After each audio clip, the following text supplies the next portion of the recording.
The Oxford Bookworms Library. Stage 2.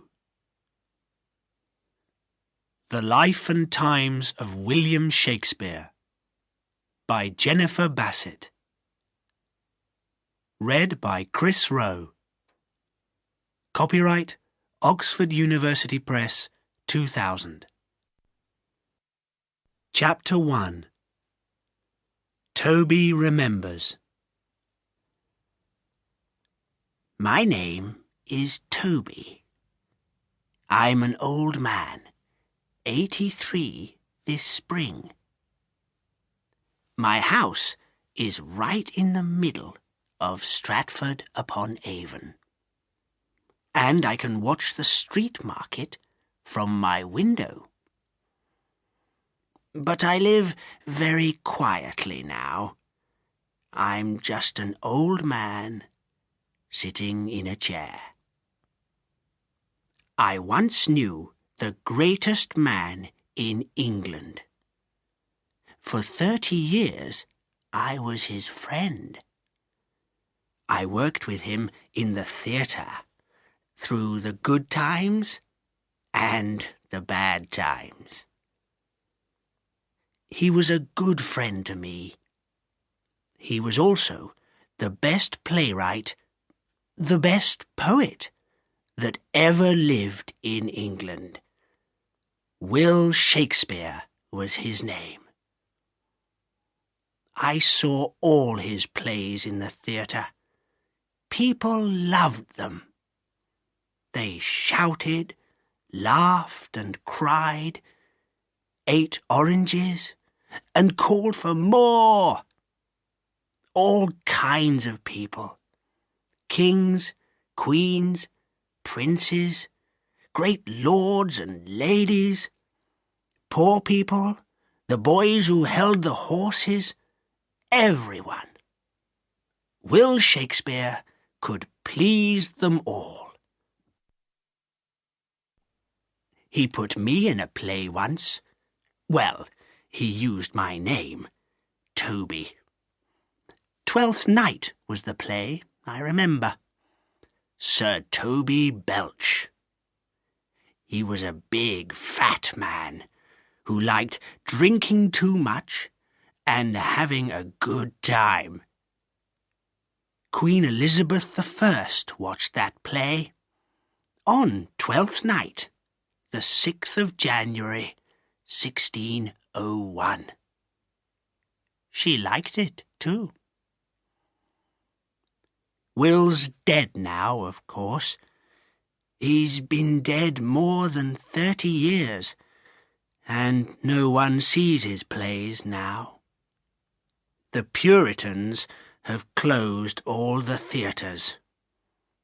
There's no singing, no dancing, no plays. It wasn't like that in my young days. We had a good time in London, Will and I. I've no teeth now, and my hair has all fallen out, but I can still think and remember. I remember when Will and I were young, just boys, really. Chapter 2. Stratford-upon-Avon. It was a sunny day in October 1579 when I first met Will, just outside Stratford, near a big field of apple trees. I saw a boy up in one of the trees. He had red hair and looked about 2 years older than me. "What are you doing up there?" I called. "Just getting a few apples," he said, smiling.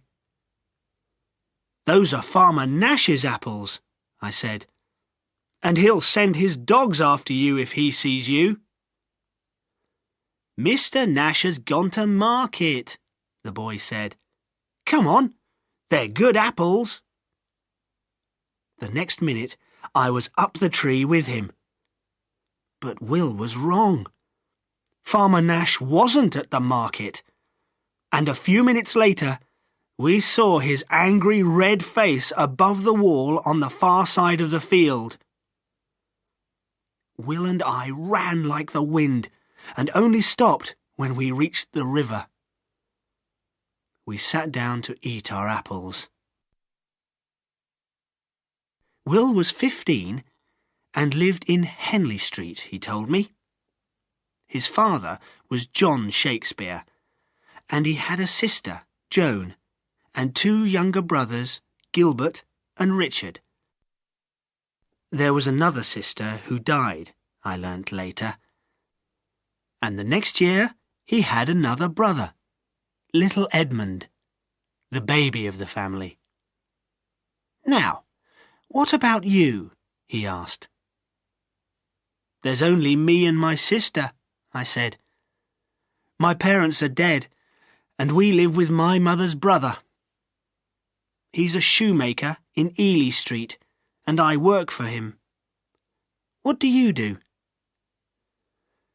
I go to Mr. Jenkins' school in Church Street, Will said. Every day from 7 o'clock until 5 o'clock. Not Sundays, of course. I was sorry for him. Isn't it boring? I asked. Sometimes. Usually it's all right. He lay back and put his hands behind his head. But we have to read and learn all these Latin writers. I want to read modern writers and English writers like Geoffrey Chaucer. Can you read? He asked. Of course I can read, I said. I went to school.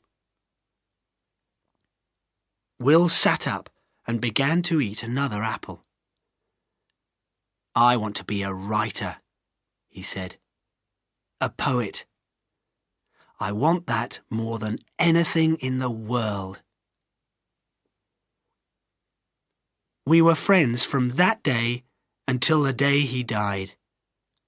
We met nearly every day, and he taught me a lot about books and poetry and writers. He always had his nose in a book. When Will left school, he worked for his father in Henley Street. John Shakespeare was a glove maker, and he had other business too, like buying and selling sheep. But Will wasn't interested. What are we going to do, Toby? He said to me one day. We can't spend all our lives making shoes and gloves. Well, I said, we could run away to sea and be sailors, sail round the world like Francis Drake. Drake sailed back to Plymouth in 1581, after his 3-year journey round the world. But we were still in Stratford. We made lots of plans, but nothing ever came of them.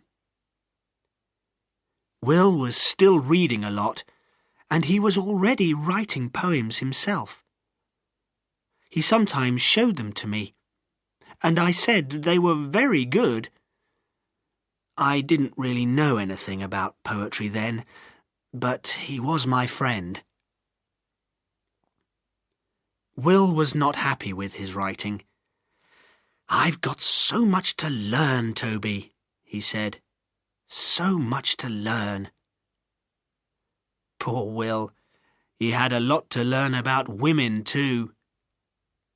One day, in October 1582, he came to my house with a long face. I'll never leave Stratford, he said. Why not? I asked. We'll get away one day. You'll see. Perhaps you will, he said. But I'm going to be married in a few weeks' time. To Anne Hathaway. My mouth fell open and stayed open. Married? To Anne Hathaway? Is that the Hathaways over at Shottery? Yes, Will said. I was working on some shoes on the table, and Will picked one up and looked at it.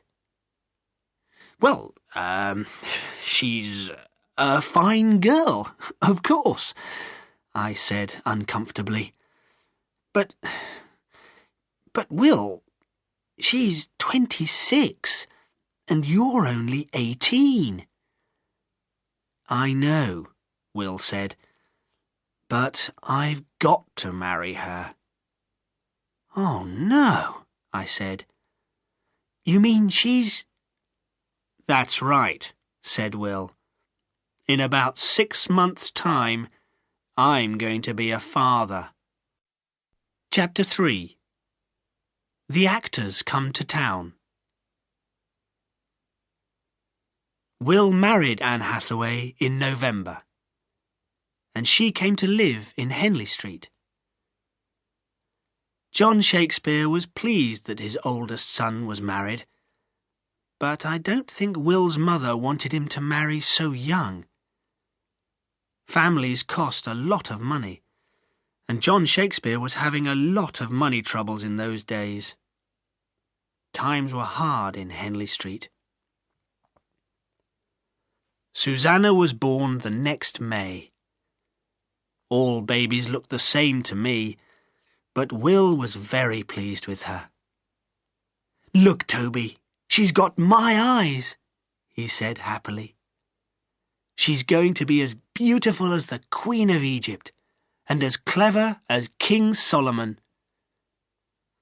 Oh, yes, I said. All parents talk like that about their children. I don't believe a word of it. I didn't see much of Will's wife. I knew she didn't like me. To her, I was one of Will's wild friends, who got him into trouble. She came from a very serious Puritan family.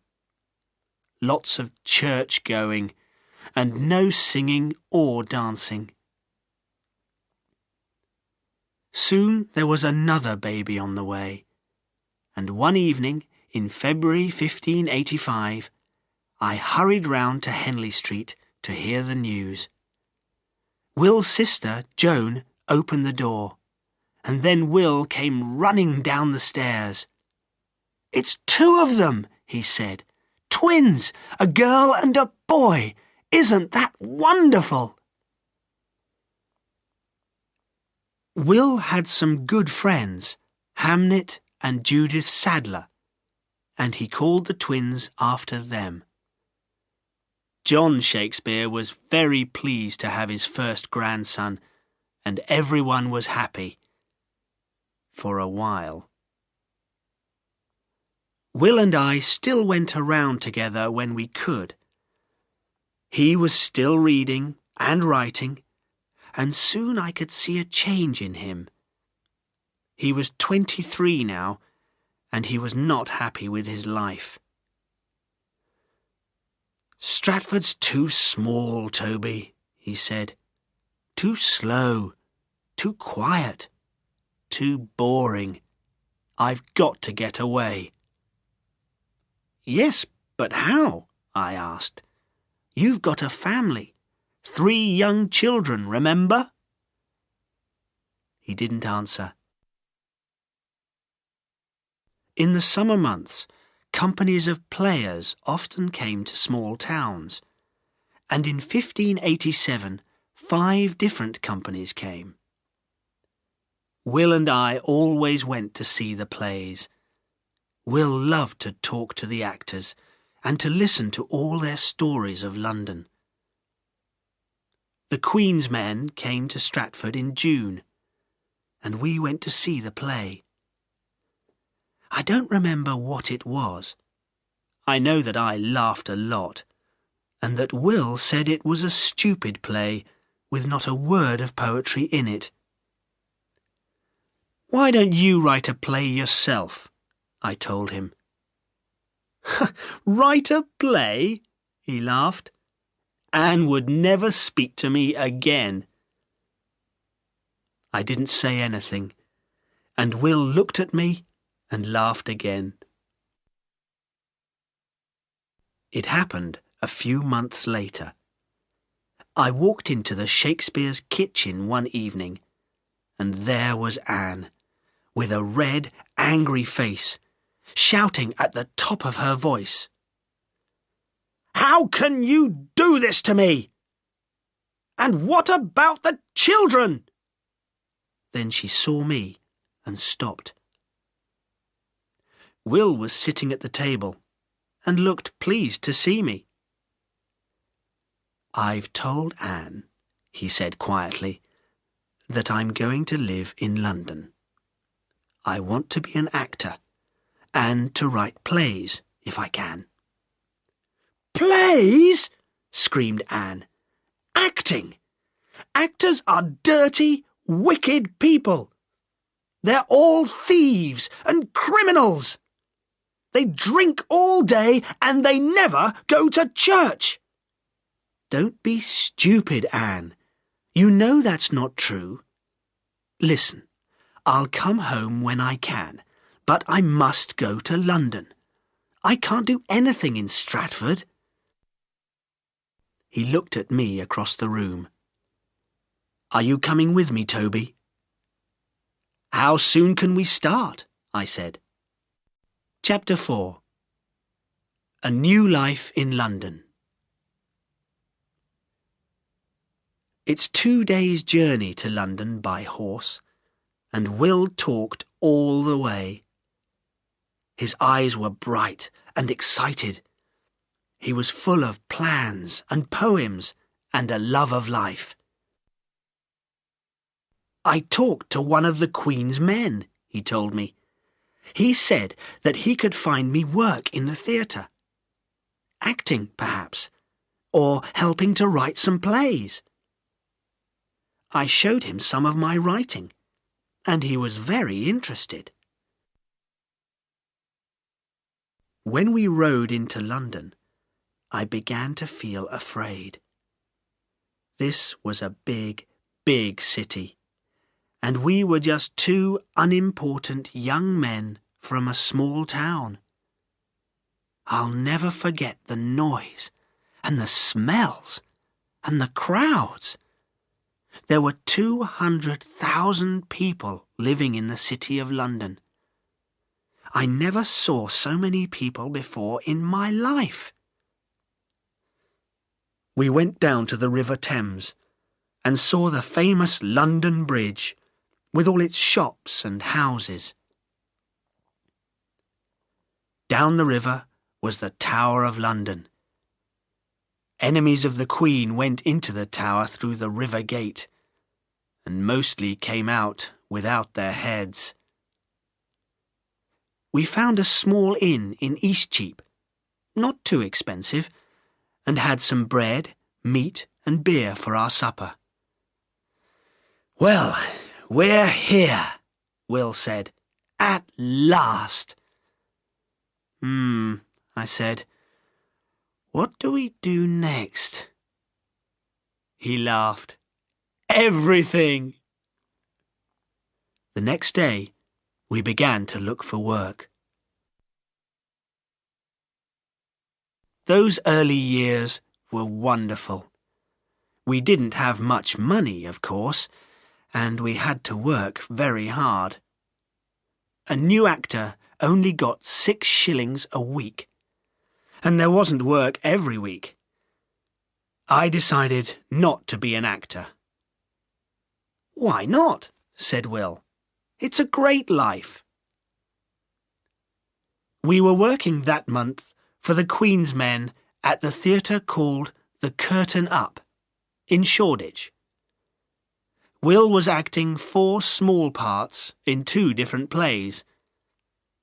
He played a soldier and a murderer in one play, and in the other play he was a thief and also an Italian lord in love with the Queen of the Night.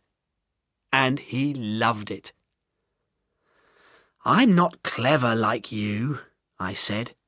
"I can't remember all those words. I forget who I am. I say the soldier's words when I'm an Italian lord, I come on stage too late, or too soon. I stand in all the wrong places." Will laughed. "What are you going to do then?" "Costumes," I said, "and properties. I had a talk with John Hemmings, and he said they need a new man to help with all the clothes and the other things." "Yes," Will said slowly. "You'll be good at that." "Now, I've got a fight on stage tomorrow, and I have to die with lots of blood. How are you going to get me some blood?" "I've already got it." I smiled kindly at him. "Sheep's blood.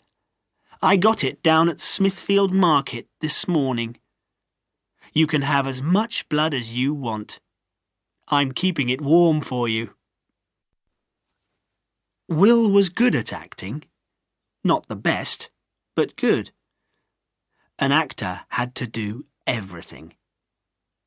He had to learn his words, of course, perhaps for 6 different plays at the same time. No theatre put on the same play every day. He had to dance and sing and play music. He had to jump and fall and fight, and the fights had to look real. The playgoers of London knew a real fight when they saw one. John Hemmings of the Queen's Men taught us both a lot. He was a good friend, then and for many years. I had a lot to learn too. I learned how to make shoes out of brown paper, how to clean the actors' hats with a bit of bread. Then they looked like new again. I ran all over London to buy the best hair for the wigs. I learned how to make fish and fruit and a piece of meat out of wood and coloured paper. Will was busy day and night. I don't know when he slept. He was acting in plays, he was writing his own plays, he was reading books, he was meeting other writers, making friends. He was learning, learning, learning. One day, we were having a glass of beer with Richard Burbage at the Boar's Head in Eastcheap. Burbage was an actor with Lord Strange's men. He was very friendly with Will. "You've written 4 plays now, Will," he said. "They're good, and you're getting better all the time. And I'm getting better as an actor all the time. Come and work with Lord Strange's men at the Rose Theatre on Bankside. You can write for us." So we both went to the Rose. John Hemmings came with us, and Augustine Phillips. He was a good actor too. We worked harder than ever at the Rose. Plays were always in the afternoon, because of the daylight. We had rehearsals in the morning, and by lunchtime people were already coming across the river to get their places for the play. And more people came. By 1592, London was hearing the name William Shakespeare again and again. Chapter 5. The Plague Years. Will wrote his play Richard III for Richard Burbage, and it was a great success. Richard III was a wicked king, a murderer, but he was wonderful on the stage, with Burbage's great voice and fine acting. Soon all London was saying King Richard's famous words when his horse is killed in war. "A horse! A horse! My kingdom for a horse!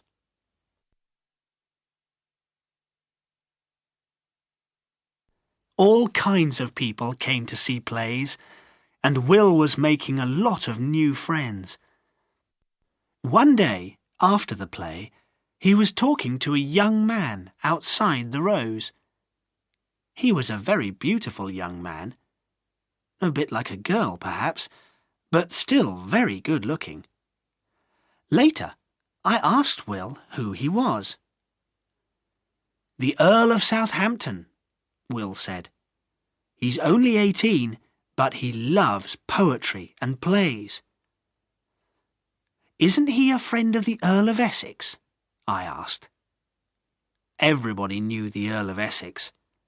He was young and good-looking, and some people said that Queen Elizabeth was in love with him. I don't know about that. The Queen was 59 years old, and a very, very clever woman.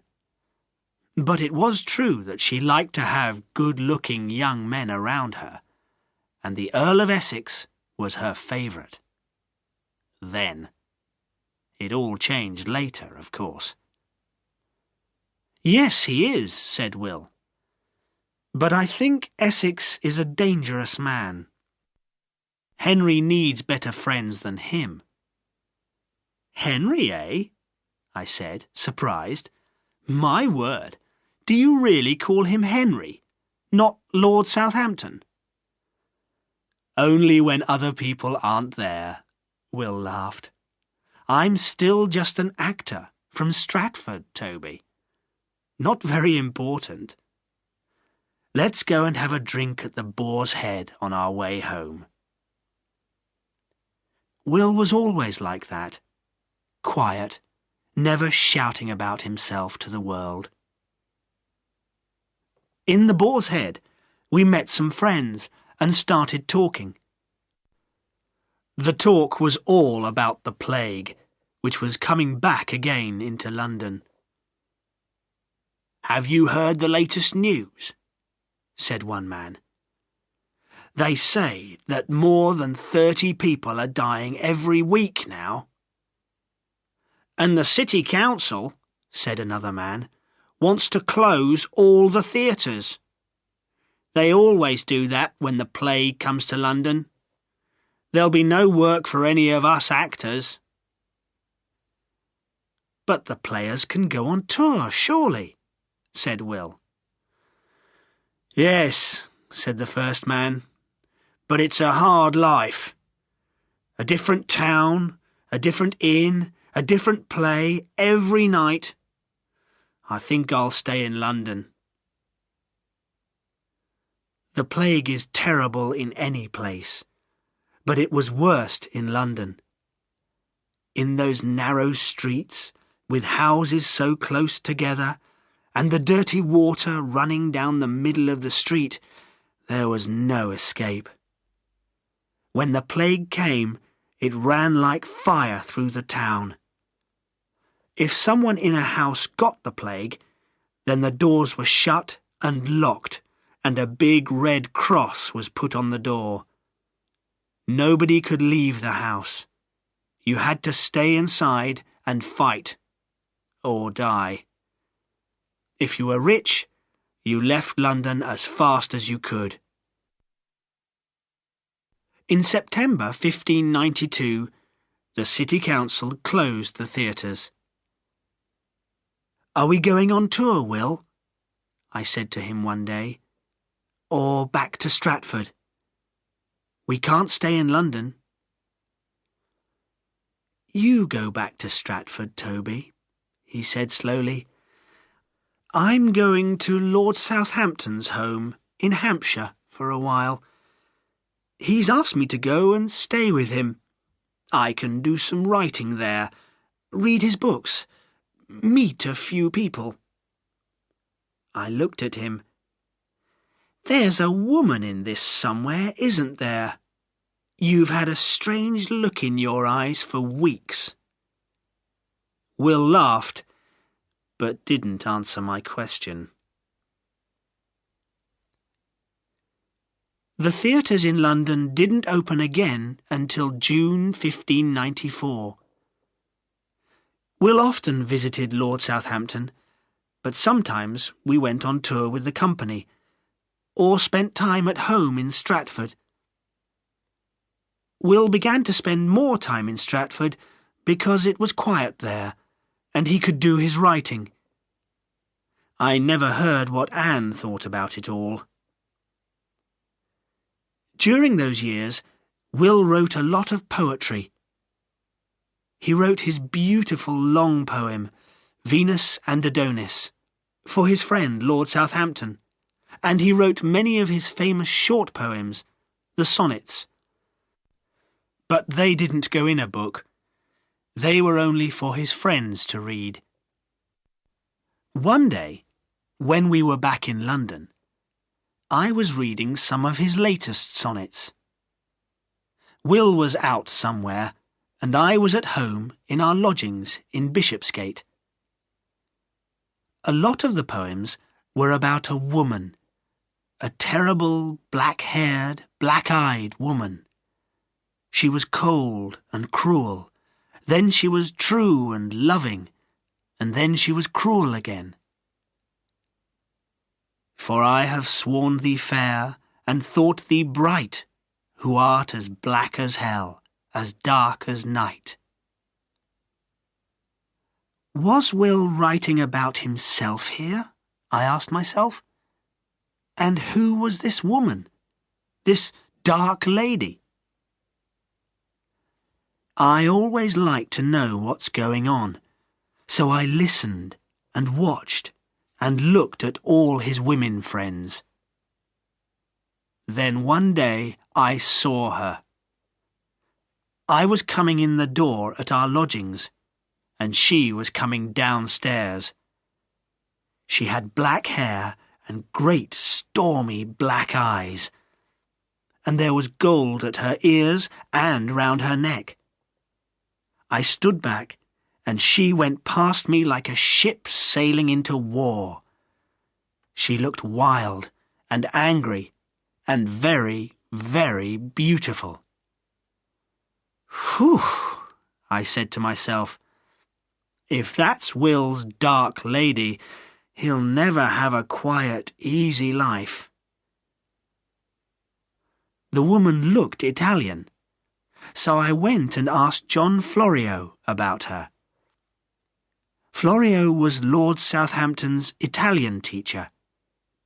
We saw a lot of him in those days. I described the woman, and he knew her at once. Emilia, he said. Emilia Bassano. Now Emilia Lanier, wife to Alfonso Lanier.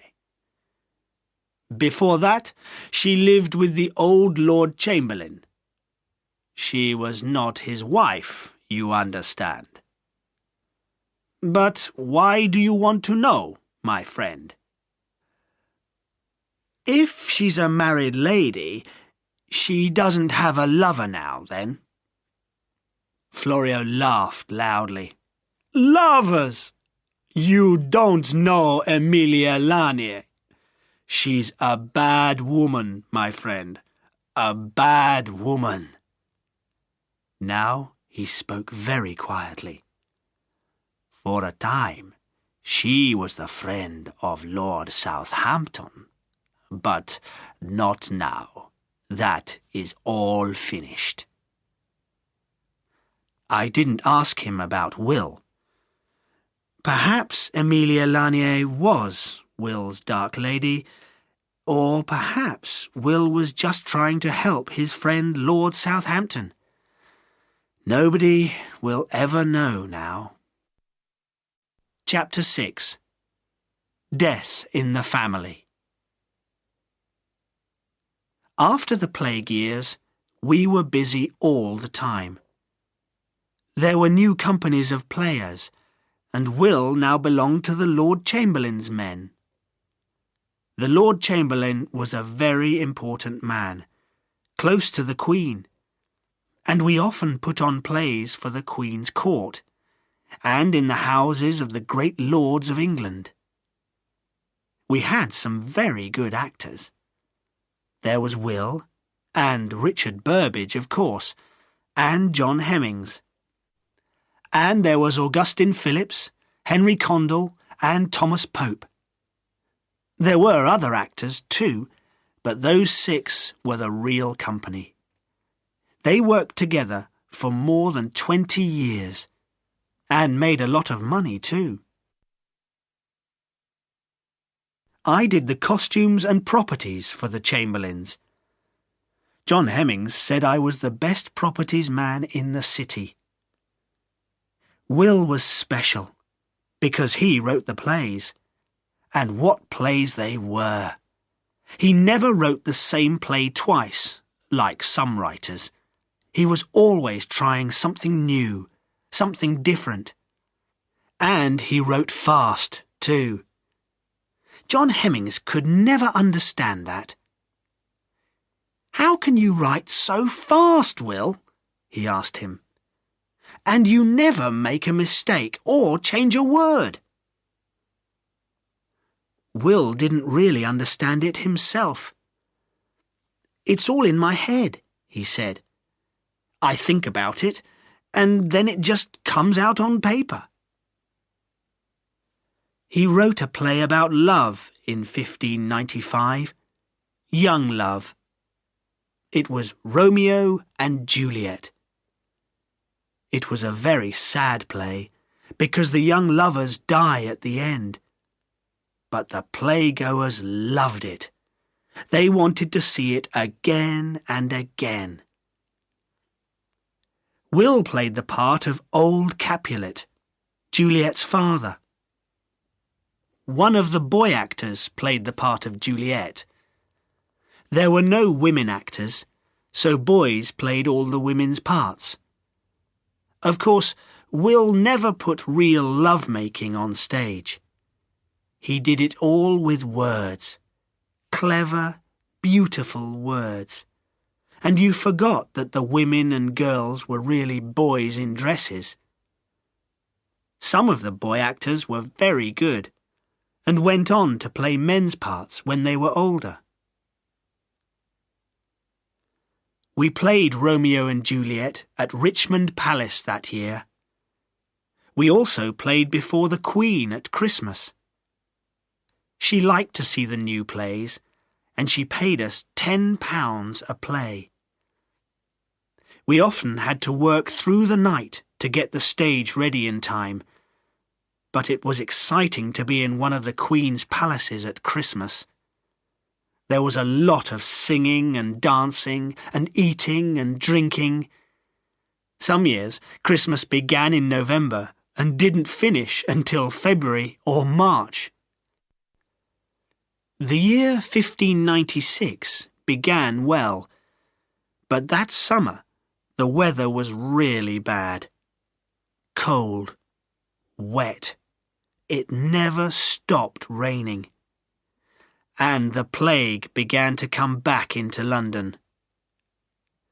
We were in Stratford for the summer, but I went down to Hampshire for a few weeks to do some business for Will about some sheep. Will didn't need me at home because he was busy writing his new play, A Midsummer Night's Dream. I came back to Stratford one wet August evening. The house in Henley Street was strangely quiet, and I went round the back and up to Will's room, his writing room, we called it. He was just sitting there, not doing anything, just sitting. "What's the matter, Will?" I said. "Where is everybody?" "At church." His face was grey, and his eyes looked empty, dead. "What's happened?" I asked. "What is it?" He looked at me. "Hamlet," he began. "Hamlet was ill last week, and and he died yesterday. He was only 11, Toby, and he's dead. My boy, my only son. He's dead, Toby. Dead. He put his face in his hands. What can you say to a man when something like that happens to him? I sat down next to him and put my hand on his arm. We sat together, silently. I knew that Will loved that boy of his, red-haired, bright as a new penny, full of life, just like his father. After a while I said, "You'll have other sons. Anne's 40 already." Will's voice was tired. "She's had no children since the twins." "Well, now you've got 2 fine girls in Susanna and Judith. They'll marry before long, and then you'll have more grandsons than you can count. You'll see. There'll be boys running up and down stairs, shouting for their granddad Will." He smiled sadly, but his eyes were not so empty now. Pleased, I went on quickly. "And there are all your brothers, Gilbert, Richard, Edmund. They'll have sons too. The Shakespeare family will never die out. Think of the family, Will, the family." And he did. He was already a famous poet and playwright, but he was a family man too. The next year, 1597, he bought a new house for his family. It was a big, grand house called New Place, right in the middle of Stratford. It cost £60. A lot of money. And the townspeople began to say, "Mr. Shakespeare," not "Young Will the actor," or "John Shakespeare's boy." They were happy to do business with him, and to borrow money from him. Anne was very pleased with the new house. The wife of Mr. Shakespeare of New Place was an important person in Stratford, but she still didn't like Will's work. "Actors are wild, dangerous people," she often said to him. "I'm not interested in plays or the theatre, and I don't want to know anything about your work." But she liked the money, and the new house, and the new dresses, and the 6 fields of apple trees and the big farm north of Stratford that came a few years later. Will never talked much about Hamlet. Life goes on, and Will was busier than ever, but I know he thought about his son a lot. His grief was very deep inside him. A year or 2 later, I was talking to John Hemmings about the costumes for Will's new play, King John. John Hemmings was a family man. He had 14 children in the end. The noise in his house, shouting and laughing, coming and going. John was looking at the playbook. "You see this bit here, Toby?" he said. "Will's writing about his son, isn't he?" I read the words slowly, and remembered Will's empty eyes that day in August. Grief fills the room up of my absent child, lies in his bed, walks up and down with me, puts on his pretty looks, repeats his words. Richard Burbage said once that Will's writing changed after Hamlet's death.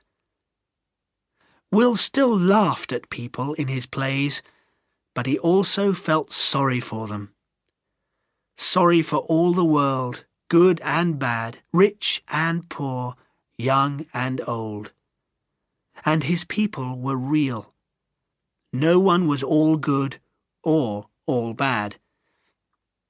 There was a man called Shylock in his play The Merchant of Venice. This Shylock was a moneylender and a cruel man. Everyone hated him. But in the end, when Shylock lost everything, you had to feel sorry for him. He was just a sad old man. Perhaps Richard was right, and if anyone understood Will, it was Richard Burbage. Chapter 7. Queens, Kings and Princes. Every year we took more and more plays to court at Christmas. In 1598, one of Will's plays was Henry IV. A lot of the play was about the king's son and his friend Sir John Falstaff. Sir John was old, fat, lazy, drank too much, talked too much, laughed too much. But you had to love him. He was a great favourite with the London playgoers, and there were a lot of Falstaff jokes going round at the time. After the play, the Queen wanted to speak to Will. "Why? What have we done wrong?" John Hemmings said to me in a very quiet voice. "We'll find out in a minute," I said. We all watched while Will walked over to the Queen's chair. She was an old woman. She wore a red wig and she had black teeth. But she was still a very great queen. And if the Queen was not pleased... She had a good, strong voice, an actor's voice. We could hear her easily. "Mr. Shakespeare," she began. Then she smiled, and suddenly you knew why all Englishmen loved the Queen. It was like the sun coming out on a spring morning. "Mr. Shakespeare, you are the best playwright in England. I enjoyed your play, and I thought that Sir John Falstaff was very funny. I have known many Englishmen like him. Will you write me another play? I would like to see Sir John in love." When Will came back to us, his eyes were bright, but he was already thinking about it.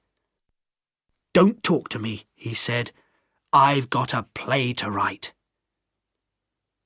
He wrote it in 2 weeks, and we took it down to Richmond Palace and played it before the Queen on February the 20th.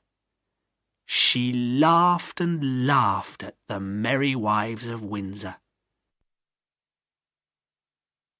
She didn't have much to laugh about in 1599. There was a lot of trouble in Ireland, and the Queen sent the Earl of Essex with 20,000 men to fight a war. Lord Southampton, Will's friend, went with him. All London came out onto the streets to watch when Essex and his men left for Ireland. Will wrote an exciting play about war that summer, and he put in a word or two about Ireland. That was Henry V, about a very famous English king who fought a war in France. But Essex was not Henry V. He didn't know how to fight a war, and he ran away back to England later that year. The Queen never spoke to him again. In September, we opened the Globe Theatre. It was a grand new building near the Rose. Will, Richard Burbage and the others paid for it themselves. It was the best playhouse in London, and soon the most famous. The other companies had good theatres and some good actors, but we had the famous Richard Burbage and the best plays. We put on 3 new plays by Will in the next year, and some plays by other writers. One of the new playwrights was Ben Jonson. He was a clever man, and he wrote clever plays. But people still liked Will's plays best. Ben couldn't understand it. He was always arguing with Will about how to write plays. He argued with everyone. He went to prison once because he killed a man in a fight. He was 8 years younger than Will, but he and Will were very good friends.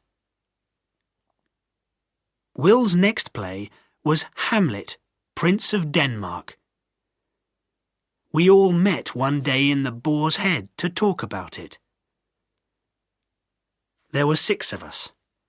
Me and Will, Richard Burbage, Henry Condell, John Hemmings, and Augustine Phillips. Will put his pile of papers on the table and sat down. "Well," he said, "you've all read it. What do you think?" "It's very good," John Hemmings began, "but it's too long. It'll take about 4 hours in the theatre." "We don't have to use it all," Will said. "We can cut it down to 3 hours, perhaps 2.5. Henry Condell picked up one of the papers from the table. "Look at this bit. When Ophelia is talking about Hamlet," he said. "Hamlet sounds like the Earl of Essex to me. Were you thinking of Essex when you wrote this?" Will smiled. "Perhaps," he said, "and perhaps not." "Richard will play Prince Hamlet, yes?" said Augustine. "Of course," Will said. "I wrote the part for him. He's our star actor. I'll play the ghost of Hamlet's father." He looked at me. "Hamlet will wear black, Toby, and Ophelia will wear white." Henry finished his beer. "It's a good story, Will, with good parts for us all. But will the playgoers like it? It moves very slowly, and they like a play to be fast and exciting. Prince Hamlet knows that his uncle Claudius murdered the king, his father, but he doesn't do anything about it for a long time. He just talks about it, and in the end, nearly everybody dies, one way or another." Augustine didn't agree with that. "You haven't understood the play, Henry. It is exciting, very exciting. The play is inside Hamlet himself. He wants to kill his uncle, but he can't. Murder is wrong. But he must kill him because of his father. We can all understand how he feels." All this time, Richard Burbage was silent. He was reading bits of the play again. Now he put down the paper in his hand and looked up. His eyes were bright, excited. "Have any of you really listened to the language of this play? This is your best play yet, Will. The best of them all. Just listen to the language, the poetry." He stood up, and his great voice filled the room. "To be or not to be, that is the question." We sat and listened silently, while that wonderful voice brought the words to life. Will watched him, smiling. He knew that Richard, like him, was in love with words. To die, to sleep, perchance to dream. Aye, there's the rub. For in that sleep of death, what dreams may come when we have shuffled off this mortal coil must give us pause. Richard Burbage was right, of course. The people loved the play. They loved Burbage as Hamlet, they cried for poor Ophelia's death, and they shouted for the murderer Claudius to die. I think it was Will's most famous play. Chapter 8. A Scottish King for England. Will's father died in September 1601. In his last years, John Shakespeare was a happy man. His son was famous, and the Shakespeare family was important again in Stratford. But there weren't many children in the family. Will's sister Joan was married and had a little boy, but Will's brothers didn't have any children. Susanna, Will's older daughter, was now 18, and Will said to her one day, "We must find you a husband soon, Susanna." But Susanna shook her head. "Oh, I don't want to be married, father, thank you." We all smiled at that, because there was already a young man who was often a visitor at New Place. That was John Hall, a clever young doctor. Will liked him. Back in London, the theatres were always full, and actors were now important people in the city. Will and I were now living in very fine lodgings in Silver Street, with the Mountjoy family. The Globe and the Lord Chamberlain's men were doing very well, and the older actors in the company were making money, and buying houses and land. But some people still thought that actors were dangerous, wicked people. Then Queen Elizabeth died, on the 24th of March, 1603, at Richmond. I remember the day well. The theatres were closed. You can't have plays when a queen is dying.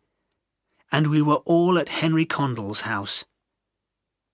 He and John Hemmings lived very near our lodgings, in Cripplegate.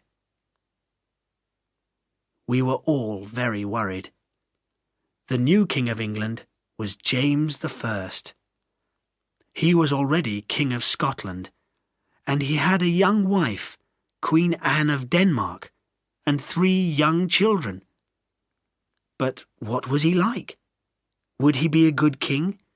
And most importantly, did he like plays? "If King James doesn't like plays," said Henry Condell, "we're finished.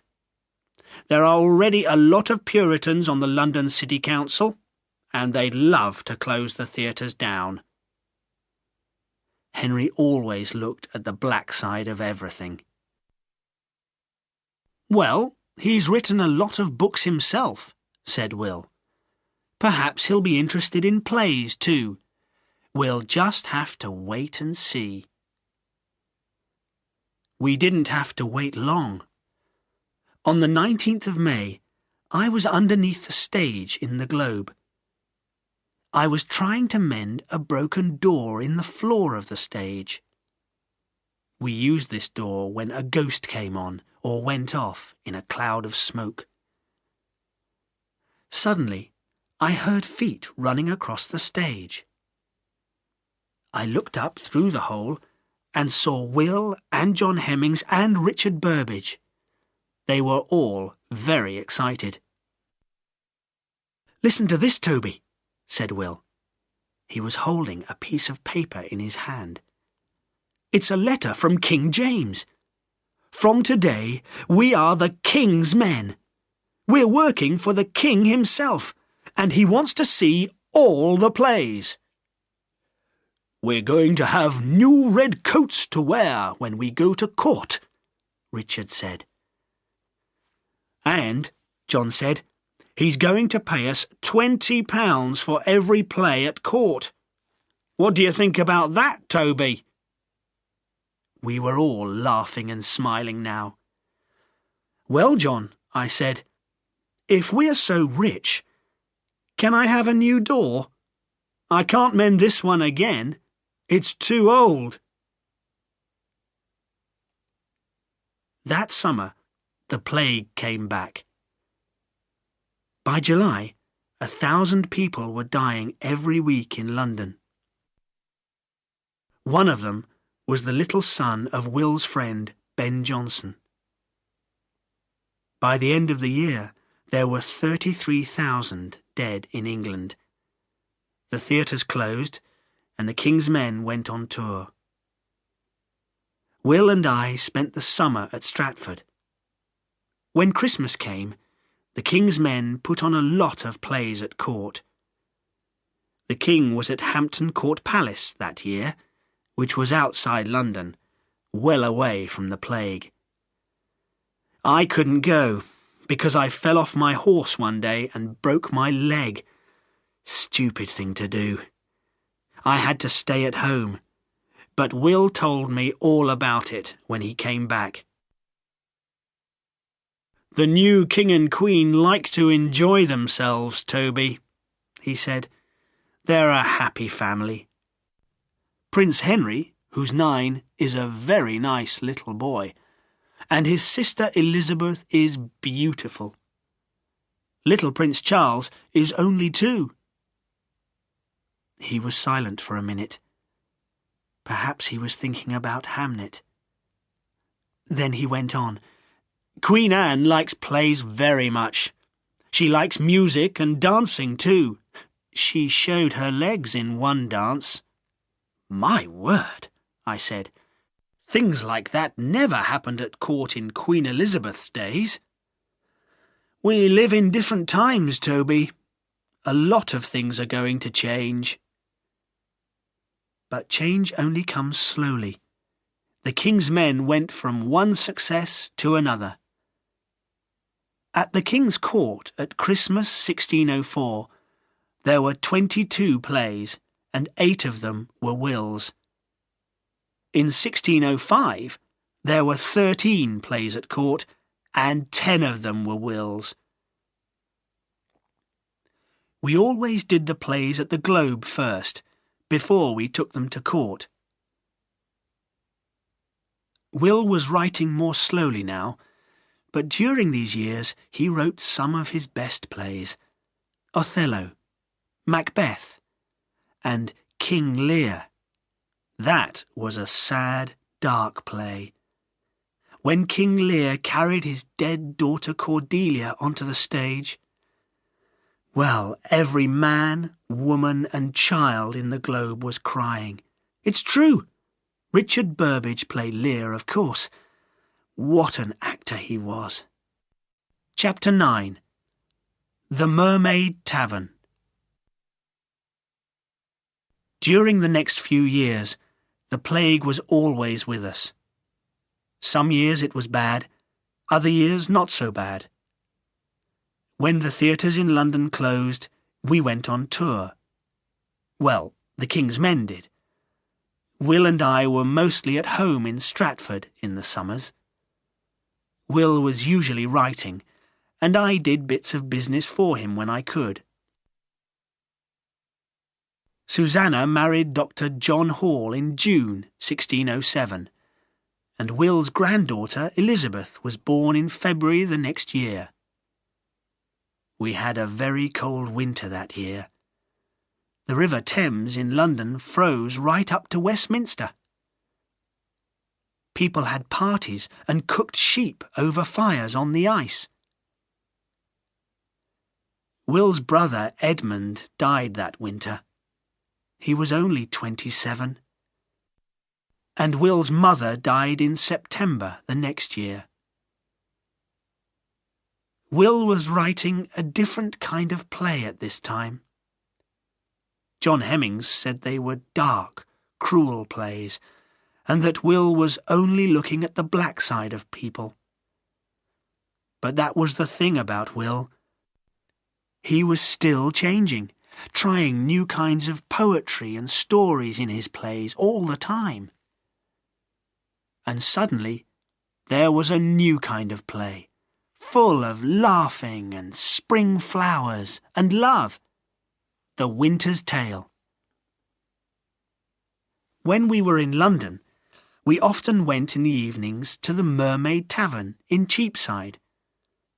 It was a very good inn, with good beer, and all the writers and poets in London went there.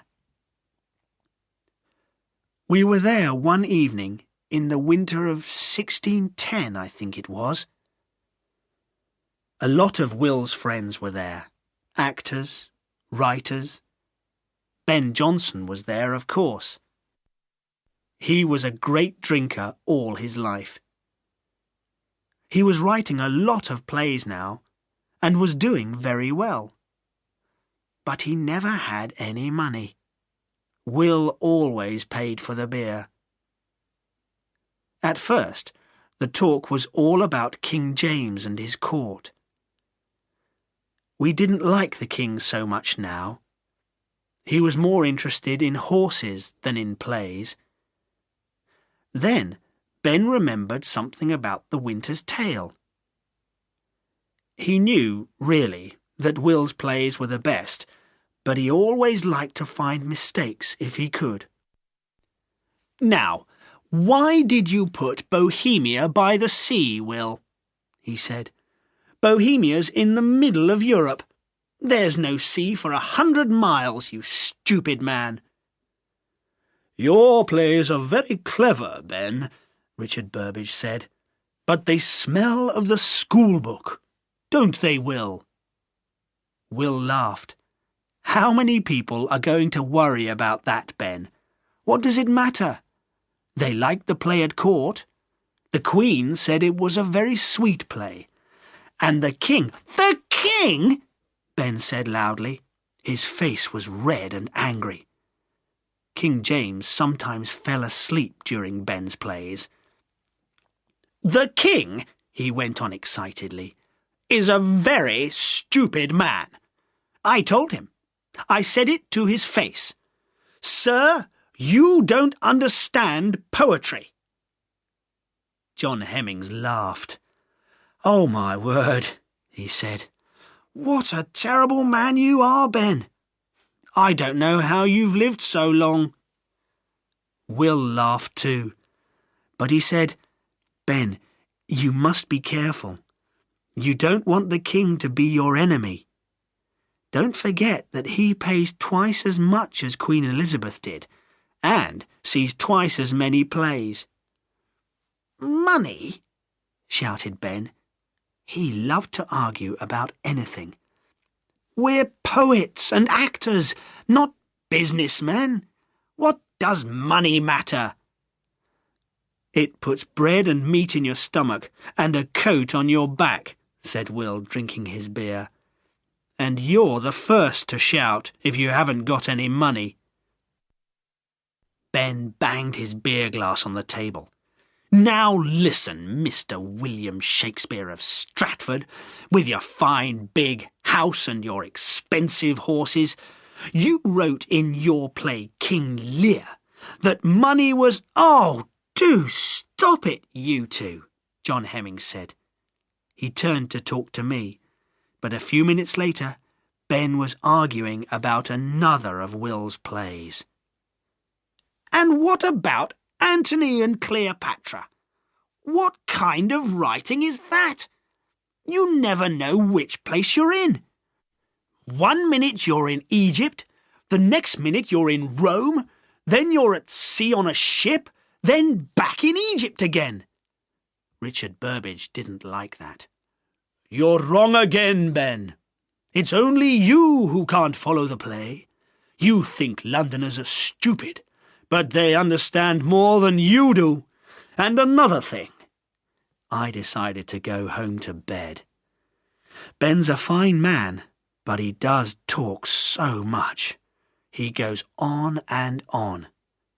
When I left, he was calling for more beer. I knew they would be there in the Mermaid for most of the night.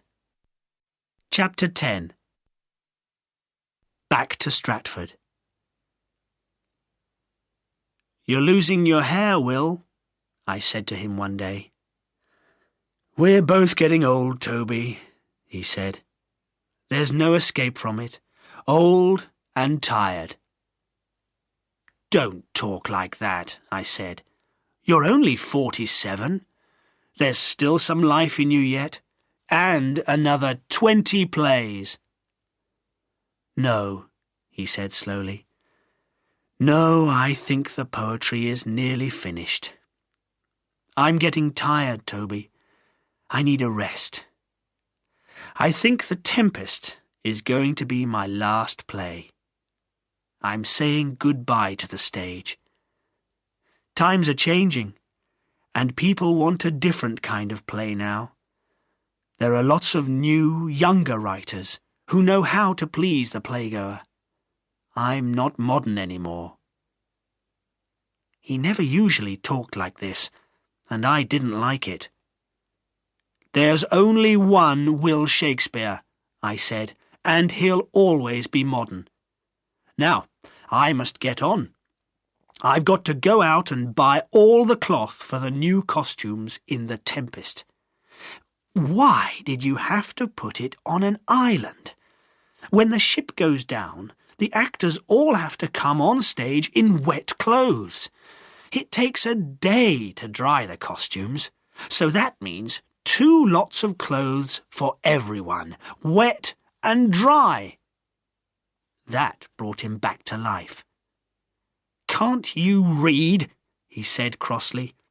"If you look at Gonzalo's words in Act 2, Toby, you'll see that it's a magic island, and their clothes stay dry all the time, so they'll only need 1 lot." I laughed, and then he laughed too. But it was true.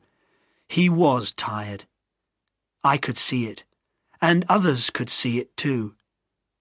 But the company was always wanting new plays, and we had 2 theatres now.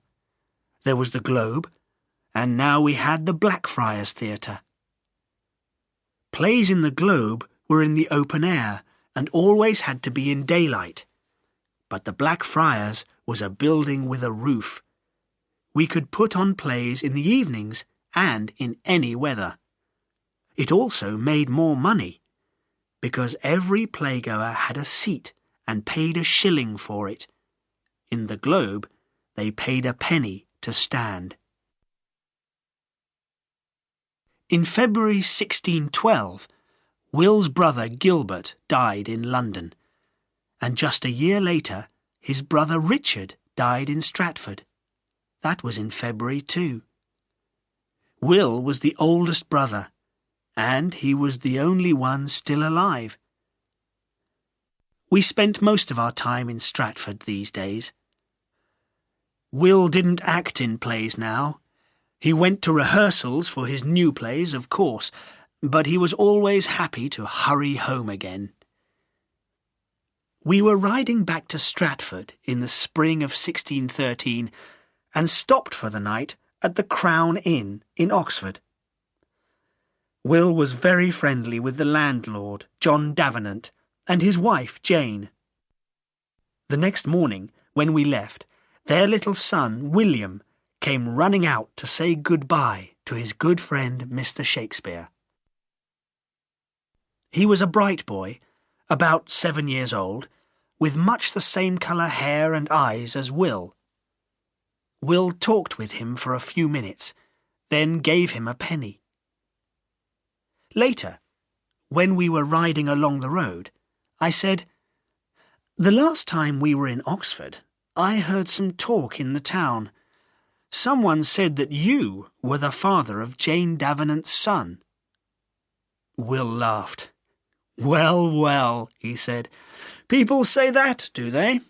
What will they say next?" "Jane's a nice-looking woman." I looked at him out of the corner of my eye. "Isn't she?" "Come on, Toby. You know that Jane is a good wife to John."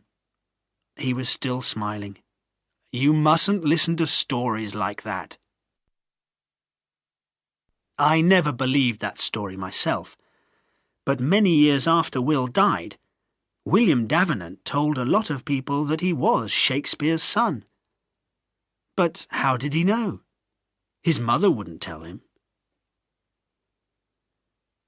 Will was happy to get home, to see his daughters and John Hall and little Elizabeth, who was just 5 then. He was happy to see Anne, I think. He never said much to her, nor she to him. But after more than 30 years together, you've already said everything, haven't you? I think Judith was Will's favourite daughter. Susanna was brighter and cleverer, but Judith was Hamlet's twin, and Will still remembered his son. He wanted a son or a grandson so much. Judith was 28 now, and still no husband. But Will told her not to hurry. She must find the right man first. Will worked hard all his life, and I think it was all for his family. I remember some lines from his play The Tempest, when Prospero is talking to his daughter Miranda. "I have done nothing but in care of thee, my dear one, thee, my daughter." Chapter 11. The Last Years. Will did write another play, of course. That was Henry VIII. And he wrote it because the king's daughter, Princess Elizabeth, was getting married. The king's men had to have a new play for a special day like that. We were in London for rehearsals at the Globe, and the actors put on the new play for the first time on the 29th of June, 1613.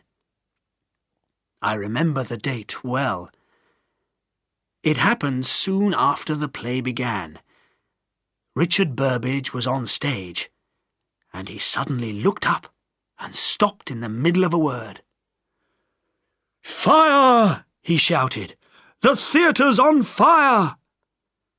Wooden buildings burn fast, and Henry Condell shouted, "Everybody out! Quickly!" The crowd of playgoers began to hurry to the doors, and I ran round to open them. We could all see the smoke now, and John Hemmings shouted to Will, "The playbooks! We must get the playbooks out!" Everybody got out, and no one was hurt. One man's coat caught fire, and his friend put the fire out with a bottle of beer. But the Globe burnt right down to the ground in an hour. Poor old John Hemmings just stood there and cried. But you can't kill a theatre that easily. A year later, there was a new Globe in the same place, bigger and better than the old one. People said it was the finest playhouse in England. We didn't often go to London in those last years. Will was happy at home in Stratford with his family. He had time for his garden, time to talk to his Stratford friends, time to play with his granddaughter, Elizabeth. He read his plays again, and he and I talked and laughed about the old days. Judith got married at last in February 1616. She was 31 then, and married a man called Thomas Quinney, who was 26. Will wasn't too happy about it. "Judith loves him very much," he said quietly to me, "but I'm not sure about him. I think she's making a mistake." He was right, of course. Will was usually right about people. Thomas Quinney was lazy, drank too much, and went with other women.